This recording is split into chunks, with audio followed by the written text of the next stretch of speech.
Le secteur privé chinois vit une période morose. Les coûts sont plus élevés, grignotant ainsi les marges des entreprises.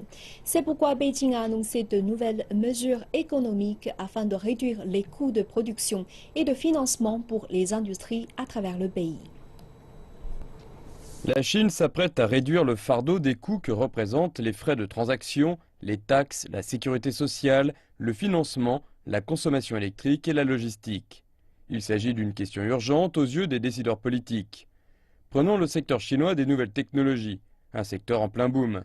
Les entreprises nationales sont à présent assez fortes pour intégrer le marché international.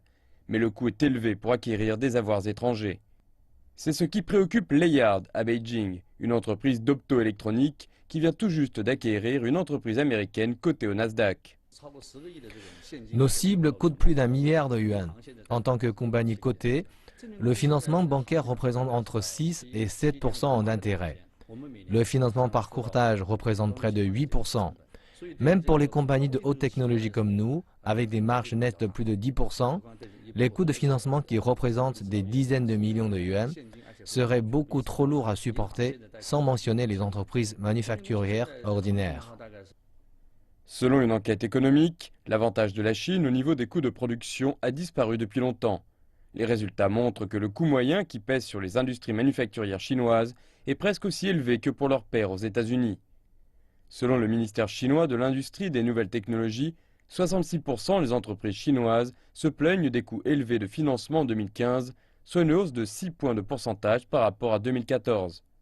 Les coûts de logistique sont également un élément d'inquiétude, représentant jusqu'à 40% des coûts de production d'une entreprise en Chine, alors que dans les économies développées, ce chiffre représente moins de la moitié. Les taxes professionnelles freinent également les entreprises de plus petite taille. Tous ces fardeaux empêchent les entreprises de respirer. Si nous ne pouvons pas résoudre le problème des coûts par nos entreprises, la position de la manufacture chinoise dans le monde va être détrônée et les 30 années de développement économique vont être avalées. Certains analystes estiment que les racines du problème des prix plus bas et des marges plus faibles sur le marché est due à l'excédent de capacité.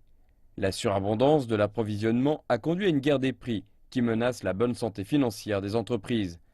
L'élan de Beijing pour consolider l'industrie a rencontré une résistance de la part des gouvernements locaux en raison de la taxation et des problèmes d'emploi. Mais la dernière réunion de planification économique de lundi suggère qu'il existe une volonté plus ferme de réforme de la part du gouvernement pour 2016.